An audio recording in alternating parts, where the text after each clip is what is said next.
Well, for watching and listening to the podcast. I'm your host, Coach Trip, along with my buddy, Coach Mark Hobley. Peace. Coach Hobbs, longtime high school coach and teacher, and Will Kennedy, voice of the Argos. Professor, you also teach. You working on your doctorate, Will? I am in a doctoral program as well for an EDD. So, there's just not enough hours in the day, right? So I figured I'd add some more stuff to my plate. Wow. There's no grass grows under your feet, Will. Thanks for joining the show, man, taking the time. All right, let's talk about UW football, man. Last week, Division I against FAMU at Tallahassee. Halftime, 3-3. Wow. So the defense, Will, looks like they might be a little bit ahead of the offense this year. Yeah, the defense is legit. I mean, it's the talent level. It's, some experience back. But unfortunately, the defense has been hit with some injuries. And I think that kind of played into the second half a little bit against Florida A&M. I mean, we lost our starting linebacker, middle linebacker, Will Breland, in the McKendree game. And he's done probably for the season, had some surgery. We'll see if he can bounce back. We lost one of our captains, stalwart defensive end, Aiden Sweat. He tore his pec against McKendree. So he's done for the year.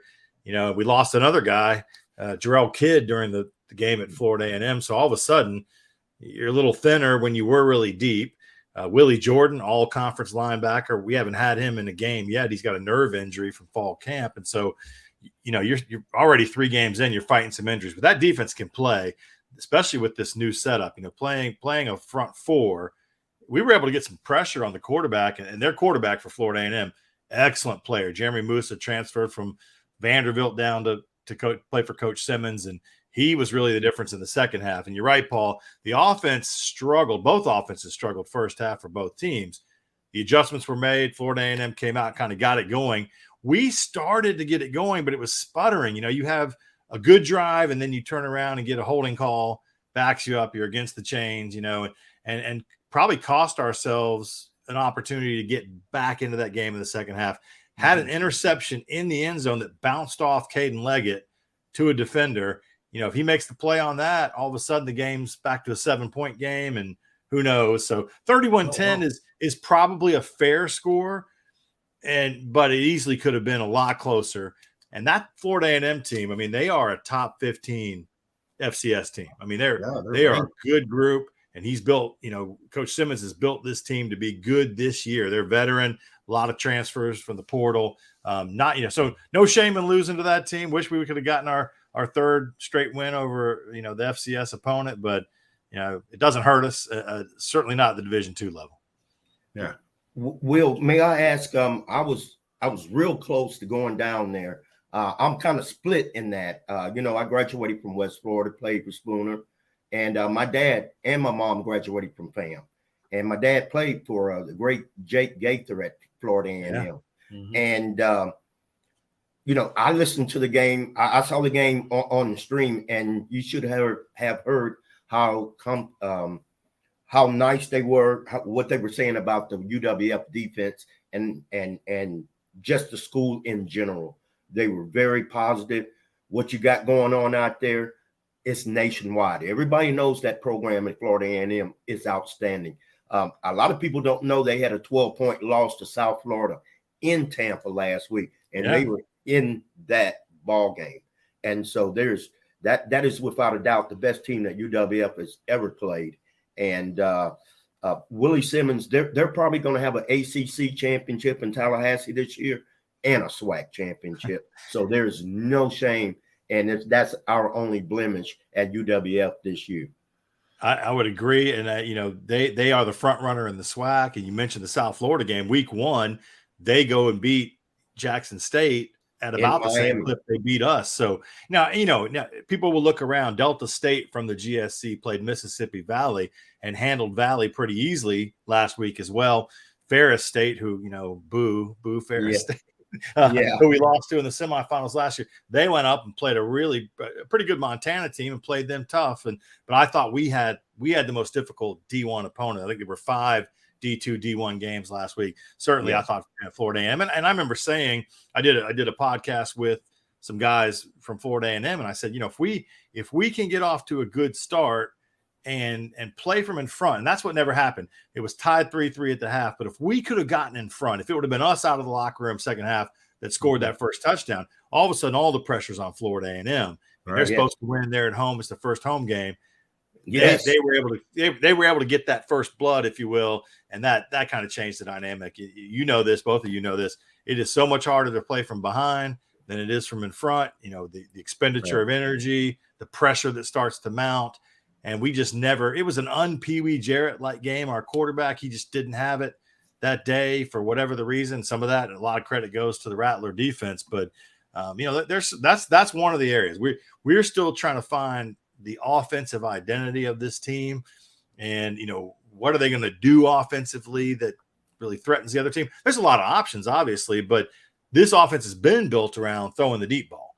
You know, whether it was Austin Reed or Pee Wee last year, it's a little bit of a shift this time. You know, Coach Nobles wants to establish the running game first because he's old school like that, even though he's a young man. And then maybe use some of that short passing.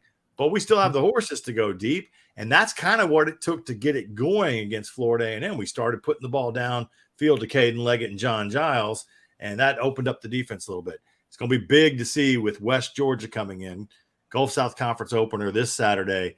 You know, what's the offensive philosophy? I mean, the defense under Coach Cavell Connor, our new DC, is, you know, let's pin our ears back and go make some noise and create some havoc for the other team. And so far, that's worked. Well, switching to the 4-3, was it more personnel or was it more new defensive coordinator comfortable, and or is it a little bit of both?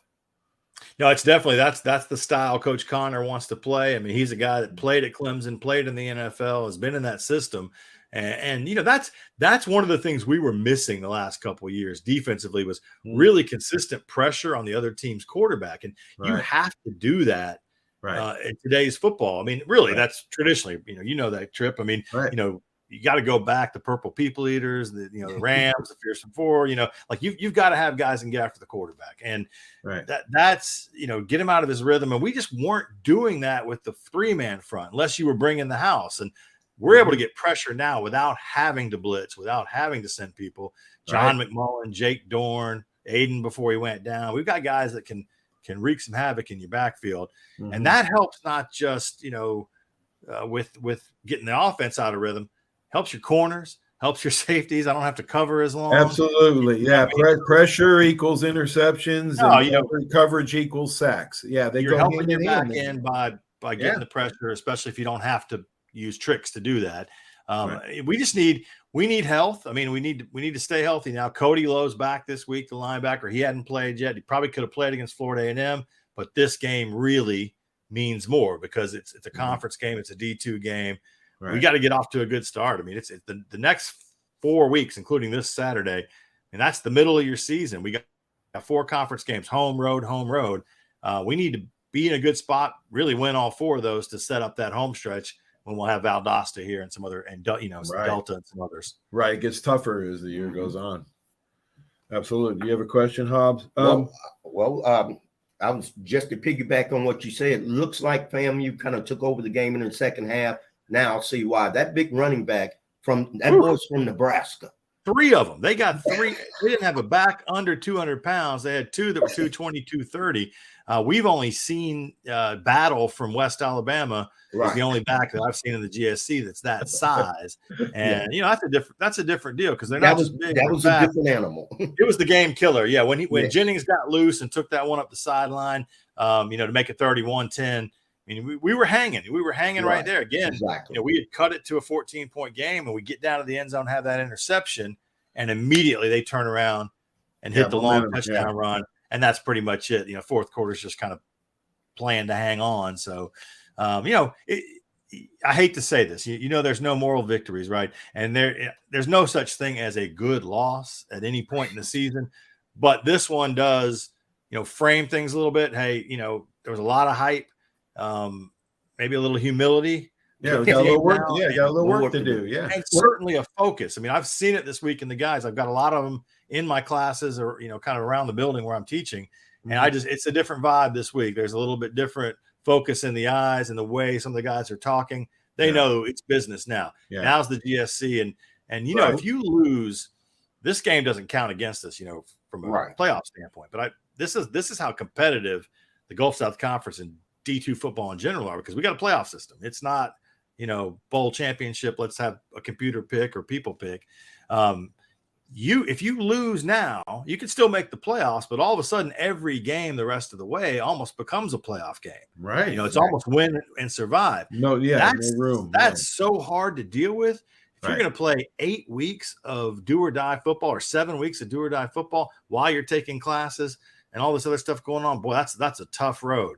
Right. So win now so you don't have to live that way. Exactly. Good point.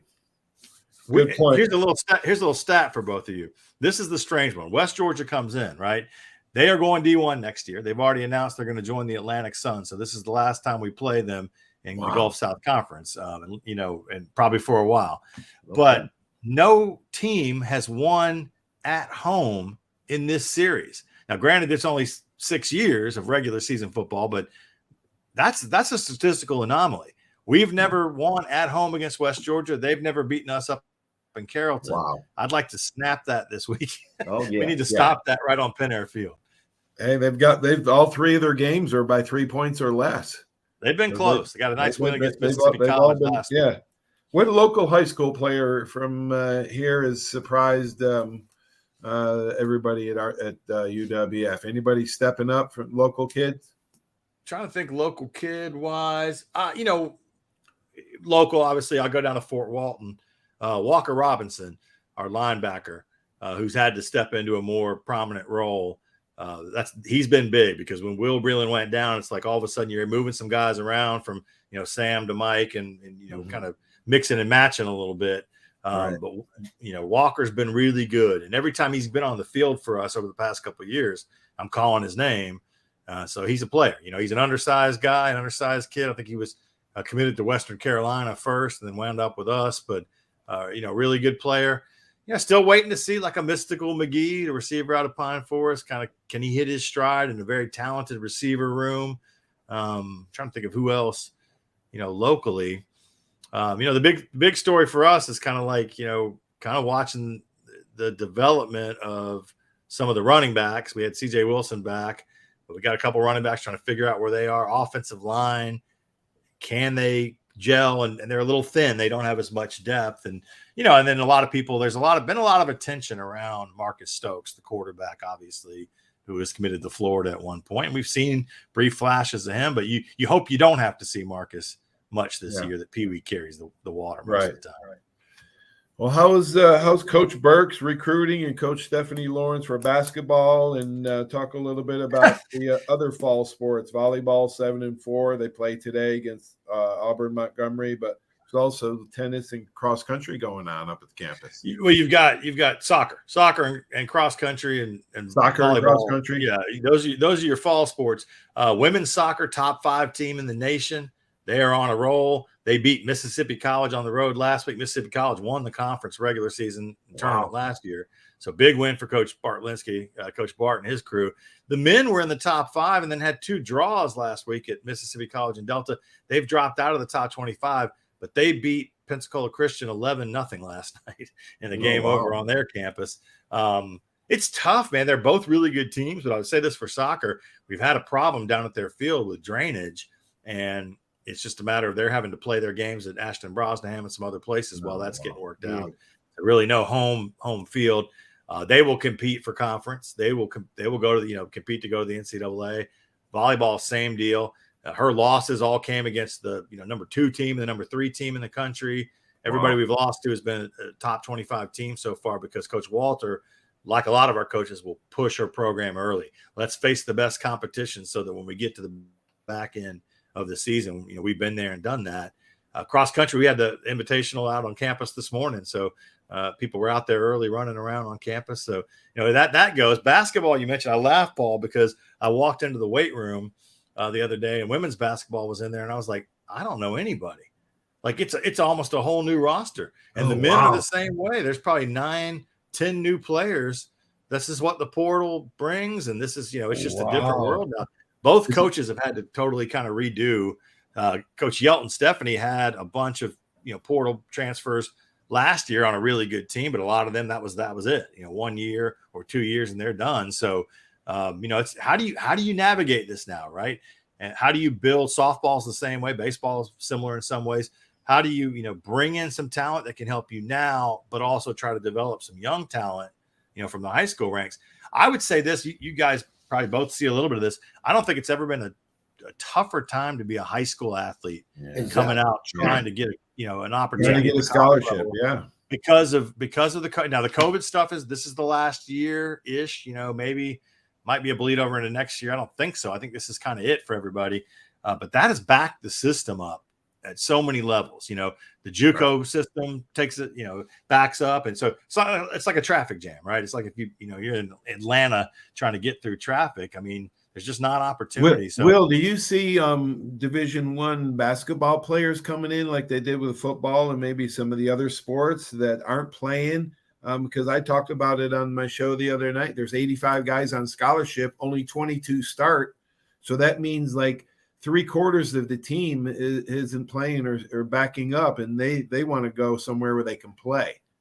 Yeah, basketball is a little different, but just because of the less players, you get a couple every now and again. You'll get a D1 transfer that'll come in.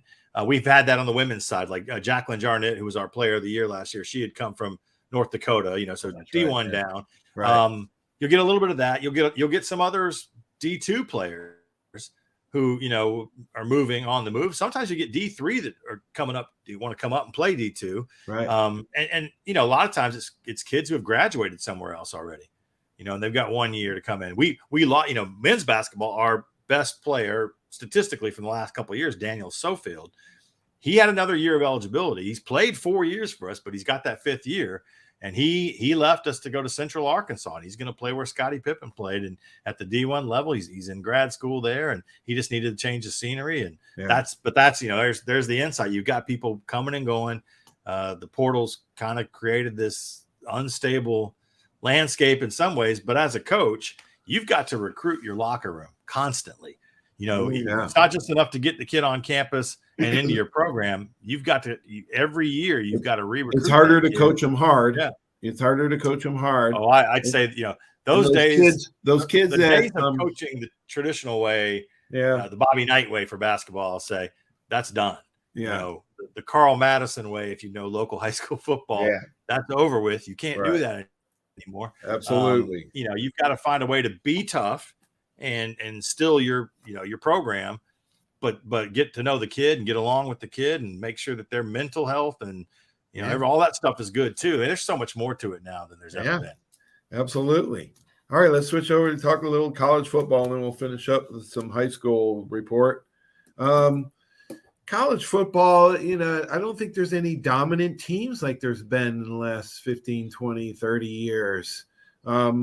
Maybe there's more parity among the top 40, 30, 40, 50 teams, but the bottom 80 teams, there's like a slim to none chance of them ever winning a national title. I mean, teams like Indiana, Syracuse, Stanford, Rutgers, Oregon State, Georgia Tech, Northwestern, those type of teams, it's going to be really hard for them to win because of NIL and transfer portal. And that's how you see the conferences realigning more towards, like, for instance, in Division II, there's 169 Division II teams. Now, I know UWF is ranked in almost every sport, but 169 teams, and there's only 20, 25 that are ranked. That's do you see the parity in the top 20, 30? I mean, just look at this year. I think that's why last year I'd almost say TCU is the exception to what's becoming a rule, what you just talked about, Trip. I mean, I think, it's going to be harder and harder for a team, even like a TCU, to be undefeated and get into the tournament and, have a chance to, as they did, to play for the national championship. Right. So I think you're seeing it's this really tight group of teams that legitimately have a chance to win a national title. Right. And it's not good for the sport. I don't think so either. I mean, you get March Madness with basketball, right? And the power teams, the big time teams, the Kentuckys, the North Carolinas, the Dukes, go on and on. They're always going to be the favorites, but you still have the opportunity for the little guy, the David, to have that stone in the sling and make a run to the Final Four. And who knows, like Butler did, before they kind of became big time, play now, for wait a minute. There is an title. exception. There is an exception. And he's just come on the scene this year. Neon Deion Sanders, what he's done to Colorado. Yeah, no, what he's doing in Colorado is great, but I mean, it is. Again, that's 3 games, 2 games, 3 games. That's such a small sample. Yeah, they'll get beat up this week. If he beats Oregon without Travis Hunter, if they go and beat USC, if he can run to the table, and look, those stories happen. But again, I would say this, Paul. Not in football, they don't. But that's a TCU situation. If he makes that run and gets them, it's like TCU last year. Is it sustainable at Colorado? No. Maybe with Deion for a little while, but not. They're just not a big enough market. Exactly. They'd have to build their booster base and have more money than they currently have. I mean, listen. Where my allegiances lie outside of UWF. It's the University of Texas. We haven't been good in a long time. Exactly. But they got the money. But for the fans who don't know this, got the money. There is so much money there, not just in athletics. It's the endowment. All the other stuff they do on campus. I mean, we were talking about this with Caden Leggett, who played at Texas Tech, one of our guys. He's out of the Austin area. And he was just saying, he said, I've never seen anything like the facilities in Austin at the University of Texas. The girls, Bama's got some of that. It's hard to compete with that. Right. The girls lacrosse players drive Maseratis at Texas. Well, and listen, some of those now look at Bugatti or Maserati. Yes, the young lady at LSU, the gymnast, Livy Dunn. She's got an NIL deal that rivals any football player. Certain schools and they're going to attract that and that endorsement potential, that NIL. Look, the NCAA feels to me like they've given up on even trying to manage and police anything anymore. I think the schools are going to be calling their own shots soon, and it's going to be that 30 to 40 to whoever that power big 3 conference. Right now it's the Power 5. It won't be the Power 5 much longer. It'll be 3 conferences. We know it's the SEC. We know it's the Big 10. Who else is it going to be? I mean, that's what my brother guessed. My brother guessed this like 7-8 years ago. My brother about 7-8 years ago. Coach Pete Shinnick told me this. I think you and I talked about it, Trip. He told me, he said, "Listen, this is going to happen, and it's going to happen in the next 5 years." And he said, and then what's going to be interesting for us is, what happens at the bottom of Division I? Do we see that that line between D1 and D2 just go away, and it kind of opens the door to schedule other things? And we're in a transitional period too. I mean, our conference is losing. I mentioned West Georgia. Shorter's leaving. North Greenville, they're going to Conference Carolinas. We're down to a handful of teams that are playing football in the GSC. We got to find some other teams. For those, you just look around. Where are the natural opponents for us? The natural rivalries? They're all D1 teams. Right. It's Troy and South and right. Other schools. Florida. It's Florida A&M. That's the shortest trip we've ever made. Wow. We played McNeese. It's the shortest trip you've ever made. Yeah. Wow. Southern Miss. Those are the teams that make sense to play for us. Granted, this is just hypothetical because we're at completely different levels right now. Well, you're on the way, though. You're on the way. Yeah. I learned this. That's the vision that Bobby Bowden told me 7-8 years ago on the show. That he thought UWF would have before they even started. I think it was the first year. He just met Coach Shinnick, and I interviewed him, and he said, "I don't see any reason why UWF could be Division I one day." And I was like taken aback. Yeah, no, like, it's wow. I didn't have the vision this guy does. Mm-hmm. I'd love to have those extra 20 some odd scholarships that Florida A&M had last Saturday. I mean, that's what a lot of people don't realize. We got 30 some odd scholarships to divide between a 100-person roster. They've got 50 some odd to divide between. The roster sizes are about the same, but it's the number of scholarships. And that's the dollars. Another thing I got a problem with. All this money going around. There shouldn't be anybody having to pay for school. I know Division I, all the walk-ons probably now get their tuition and room and boards paid for. I know they do it. Gray shirts, preferred walk-ons, all that stuff. Yeah. Yeah, they do. All right. Well, thanks. Have a great time at the game. Go Argos. Thanks for joining the show, Will. Absolutely. 6 o'clock kick with West Georgia on Saturday, and we'll be on the radio, ESPN Pensacola, doing the broadcast. But tailgate, come on out. It starts at 2 p.m. Saturday. It's family weekend. So you're going to get to see mom and dad with their kids over in the student tailgate. They might be shotgunning beers. They might be doing tequila shots. I saw all this happen last year. I saw a friend. I said, "How you doing?" And he's like, "I'm drunk." Like 2 hours before kickoff, and these kids have got me messed up. It's a good time, and what's nice is we're tailgating in Tallahassee. Yeah. Oh, listen. Tailgating in Tallahassee. Coach Hobbs, I told our athletic director Dave Scott. I said, "Listen, I know we're not an HBCU. I know we probably never get to this level, but we need to bottle what they got going on in the parking lot and across the street. It's like going to the fair, And I spent a decade covering the SWAC with Alabama State and A&M, so I'd seen it all before in the band and all that. But I was like, I want some of this in Pensacola on our campus. I want that. Yes. Vibe. Did you know the scoreboard came from FSU? Mike Norville and Willie Simmons, they're seen all the time in Tallahassee together. And so FSU has a brand new Jumbotron. And he called Willie Simmons up and said, "Hey, you want this scoreboard?" And Willie said, "Why not?" Yeah. So bring it on. That's yes. So that was FSU scoreboard painted. So that's awesome. Yes. So yeah, that's what I want to kind of. I would love to see that atmosphere at UWF. Yeah, we want to bring the party. SWAC games are a party, and it rolls on. They're playing the music. I was sitting up there doing the game in the booth, and I was like, "Ooh, they're playing EU." Doing the butt. They're playing the Gap Band. They're playing all that stuff. Yes. We played a lot. They played a lot of football on those 7 hills in Tallahassee. They won a lot of football games on Saturdays for a long, long, long time. Yeah, we need to start moving that direction, get to that level. Yes, sir. Well, you're not going to say it, Will, so I will. Texas is back. Sark can coach. Yeah, I'm liking Sark more and more. I like the staff that he's built. There's a lot of football left to play, and I've got friends that are like, "Yeah, we're going to run the table." I was like, we always find a way to, Texas Tech or K-State or somebody gets us. So. And this team has the potential. This Longhorn group has the potential, I think, to go undefeated and be there in the playoff. But it's just you got to make it happen. You can't believe the hype until you've done the work. And my son is at FSU, and he's in the finishing up his grad program there, and he's like, all right, it's official. After they I think week 2, he's like, "I'm calling the We're Back hotline." I'm like, "Be careful with that. Don't file a claim too early."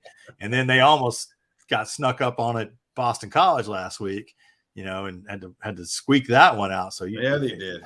Every week is a landmine. It's exactly. It's getting worse and worse too. So anyway, thanks, Will. Go Argos. Right, thank you guys. We'll see you. Okay, see you.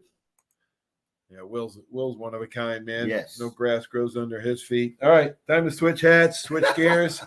Put on my high school. All right, coached 8 years in 3 years or 5 years, 6 years in their middle school and youth program at Catholic. And high school football, it's Friday night lights, everybody, here in the Panhandle, Redneck Riviera, where we live.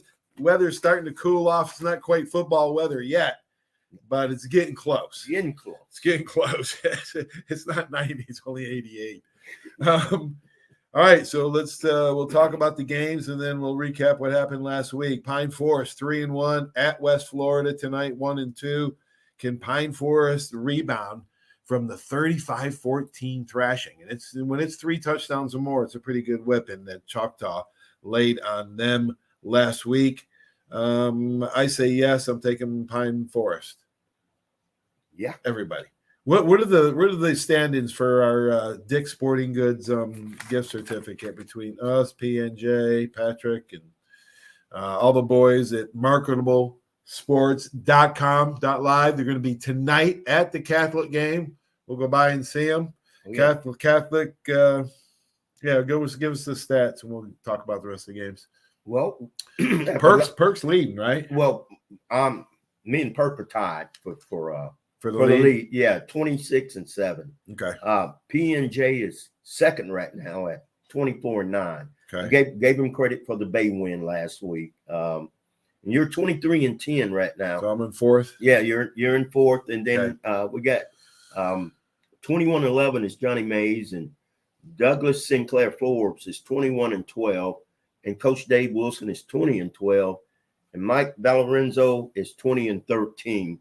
But hey, we still got about 6 weeks to go, and every game counts. Absolutely. All right. So Pine Forest at West Florida.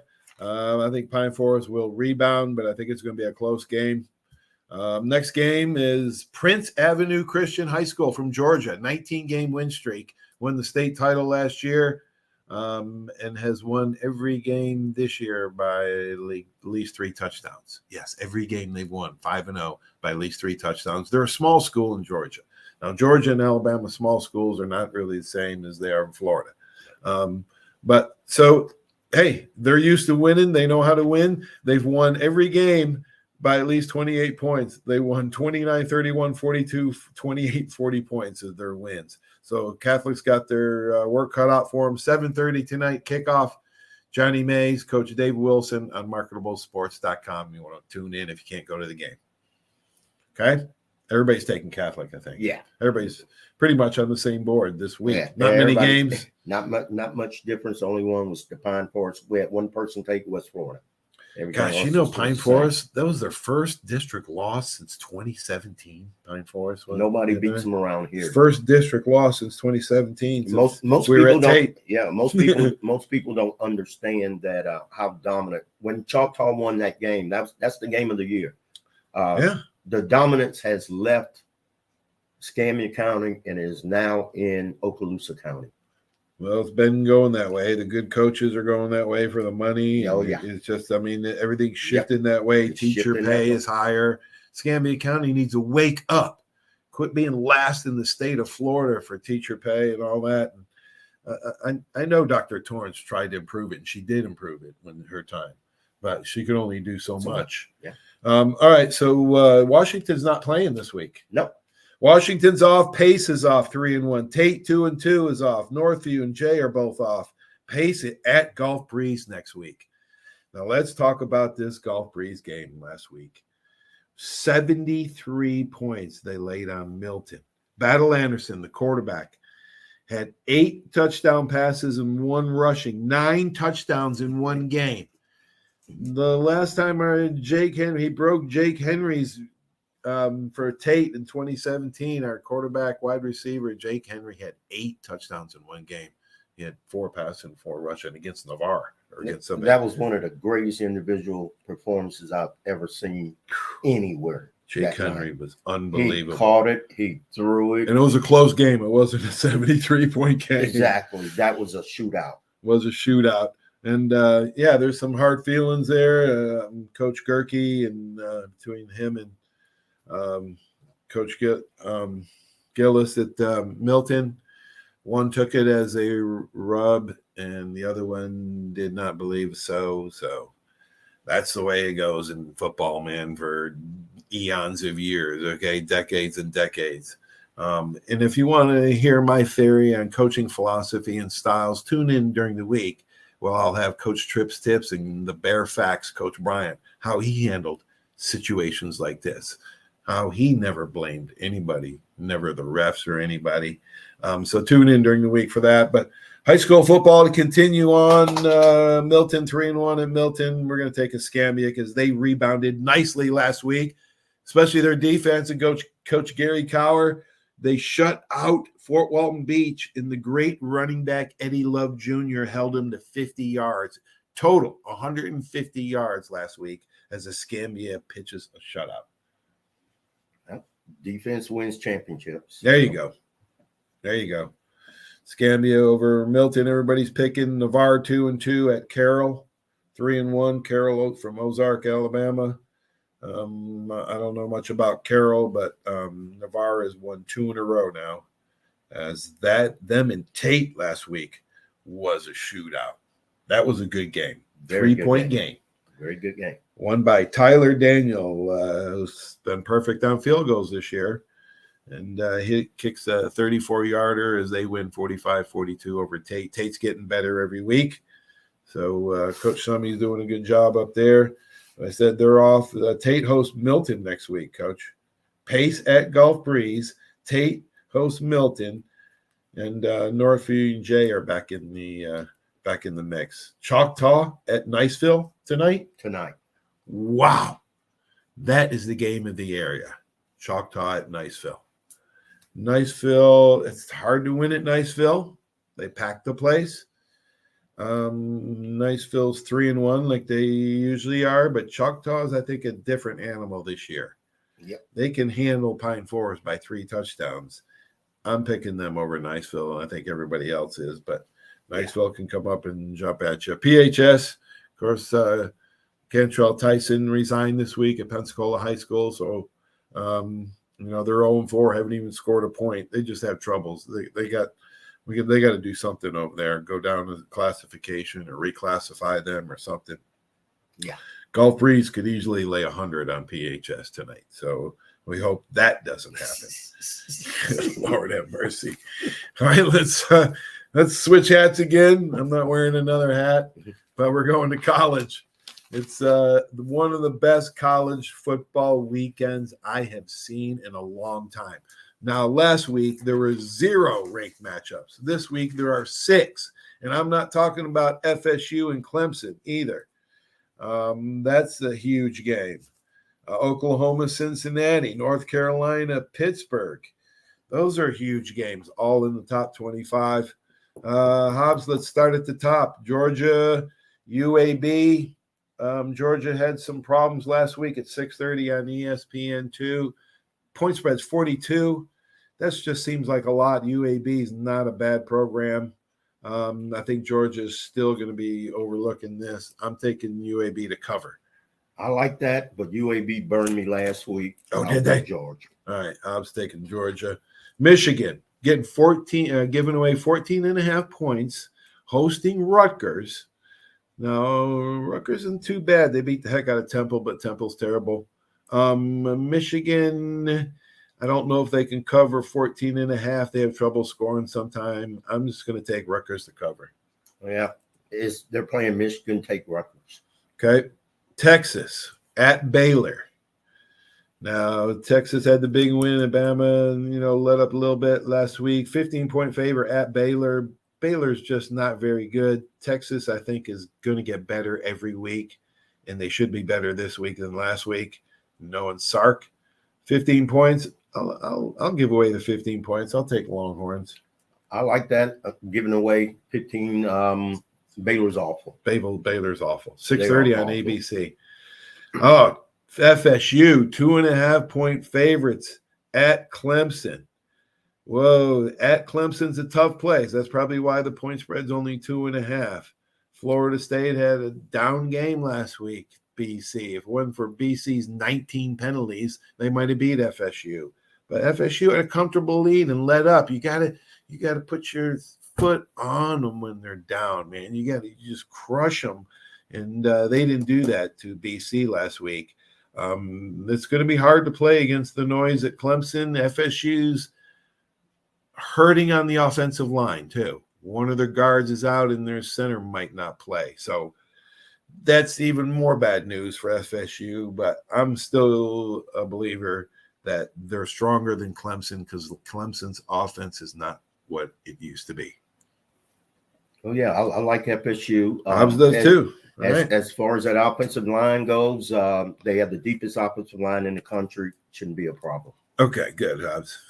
34-point favorite USC over Arizona State. That's just a lot of points. USC is blowing up the scoreboard, I know, but they're away. Arizona State can't be that bad. 34 is a lot to cover. I'll take Arizona State. I like Arizona State, but Arizona State did get beat by Oklahoma State, and we know what happened to Oklahoma State last week. They got crushed by South Alabama. But I just don't want to give up it's USC. I'm not giving up 34 points to USC. Ohio State. Now, this is the toughest game. Ohio State at Notre Dame. Ohio State's 3.5-point favorites. Notre Dame's got the better quarterback, I think. I'm actually changing my pick on this. I originally was go to Ohio State because I think they have a national championship type team. Their coach just seems to lose to big games. Clemson, Georgia, Alabama. He just loses the big games. Touchdown Jesus prevails. They have one more touchdown over Ohio State. I'm changing my pick. Hobbs, who do you like? I'll take the home team reluctantly. I don't think either one of these teams are National championship caliber. No, they're not top four. Neither one of them are. Oh, so yeah, I love the brutal honesty. Penn State hosting number 24, Iowa. I'm taking the under. I don't care. I just don't think either one of these teams are going to score a whole lot of points. The over under is only like 40.5, but I don't even think they'll make that. I know. I don't know which team's going to win. These teams can play seesaw battle back and forth, up and down.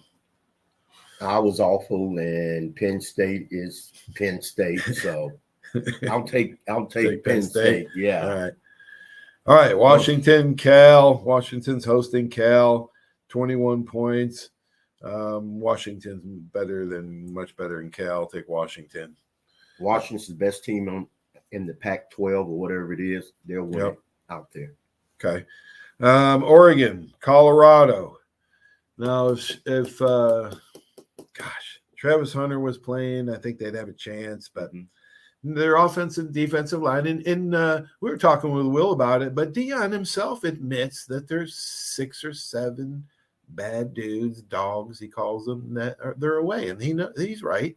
They're 6 or 7 players away from competing. Yep. I think Oregon wins it, but I think they win it by 15, 20. I don't think 20, 24, or 25. Colorado's going to have to score 50 to win this game, and Oregon wins it easily. 50 to 30, something like that. Yeah. 50 to 30. All right.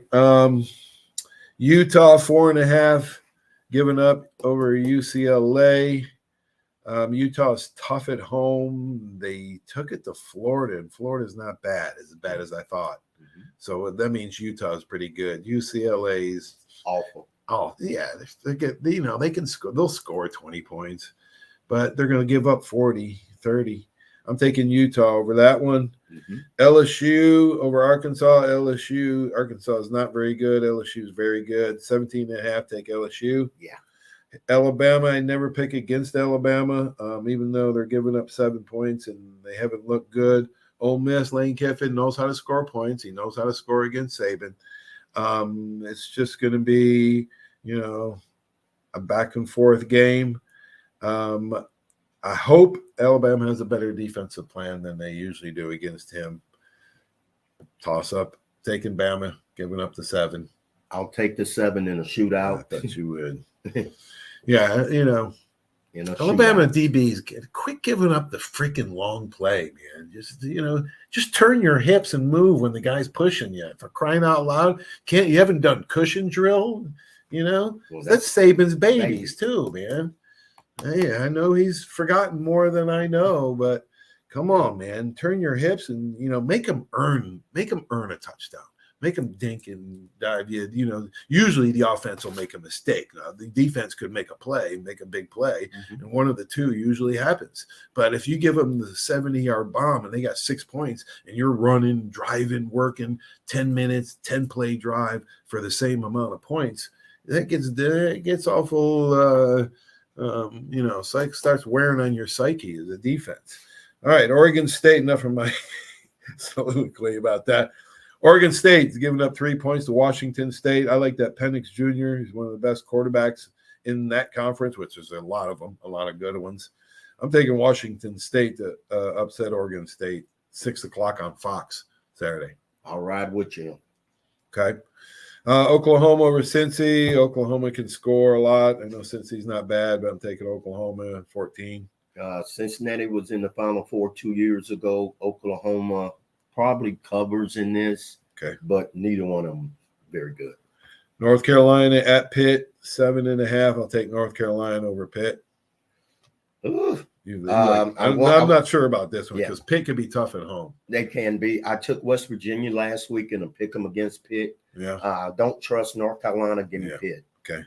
Duke, 21.5 at UConn. UConn's terrible. Duke can light up the scoreboard. I'm taking Duke. Oh, yeah. Miami, 23.5 over Temple. Temple got killed by Rutgers by 30.